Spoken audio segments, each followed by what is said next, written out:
प्रभु यीशु मसीह के मधुर और मीठे नाम में आज दिनांक 5 फरवरी दिन बुधवार को आप सब श्रोताओं का हम स्वागत करते हैं। आज के दिन के लिए जो वचन है वो लिया गया है लूका रचित सुसमाचार उसका 24 अध्याय 30 पद। वचन कहता है कि जब वह उनके साथ भोजन करने बैठा तो उसने रोटी लेकर धन्यवाद किया और उसे तोड़कर उनको देने लगा।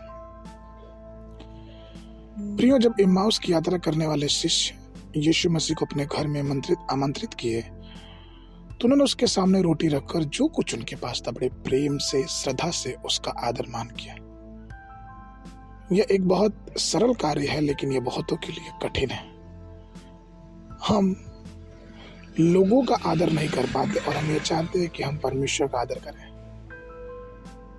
प्रियो, हमें बहुत जरूरी है, क्योंकि हम कई बार कहते तो हैं कि हम परमेश्वर का आदर करते हैं, लेकिन सच्चाई यह है कि हम परमेश्वर का आदर सच्चे दिल से नहीं कर पाते। नीति वचन उसके 3 के 9 पद में लिखा है, अपनी संपत्ति से और अपनी सारी उपज के पहले फल से प्रभु का आदर करो। यह एक केवल आदेश नहीं, लेकिन इस पर विचार करने की जरूरत है कि परमेश्वर हमें ऐसा क्यों कहता है कि हमें उसका आदर करना है, अपनी संपत्ति से, अपने जीवन से, अपने बोल चाल से, अपने चाल चलन से।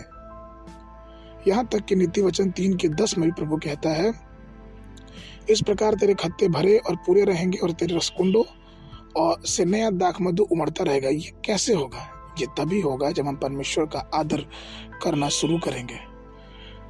हमने देखा है कि किस प्रकार से एक बार यीशु मसीह जब मंदिर में थे तो उन्होंने एक विधवा को देखा कि वो 2 कौड़ियां डाल रही है और यीशु मसीह ने कहा कि इसने सबसे ज्यादा डाला। ये कैसे हो सकता है?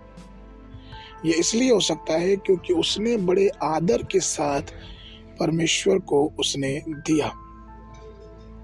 आदर से और ईमानदारी से परमेश्वर की सेवा और परमेश्वर को भेंट, ये बहुत ही आवश्यक चीज है।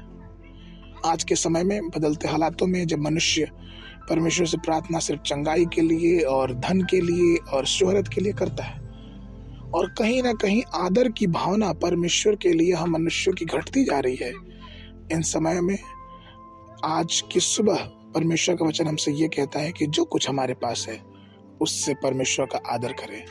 अपने जीवनों से, अपने धन से, अपनी संपत्ति से, अपने चाल चलन से जब परमेश्वर का आदर करते हैं तो परमेश्वर नियत समय पे हमें उठाता है और हमें बहुत ही आशीषों से लवरेज करता है।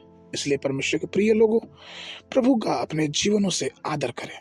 आगे के मनन के लिए रोमियो की पुस्तक उसका 8 अध्याय 32 पद, जिसने अपने निज पुत्र को भी न रख छोड़ा परंतु उसे हम सब के लिए दे दिया, वह उसके साथ हमें और सब कुछ क्यों कर न देगा। बाइबल अध्ययन के लिए सुबह के समय निर्गमन की पुस्तक उसका 36, 37, 38 अध्याय, शाम के समय मत्ती रचित सुसमाचार 23 अध्याय 1 पद से लेके 22 पद तक। परमेश्वर आप सबको आशीष देवे।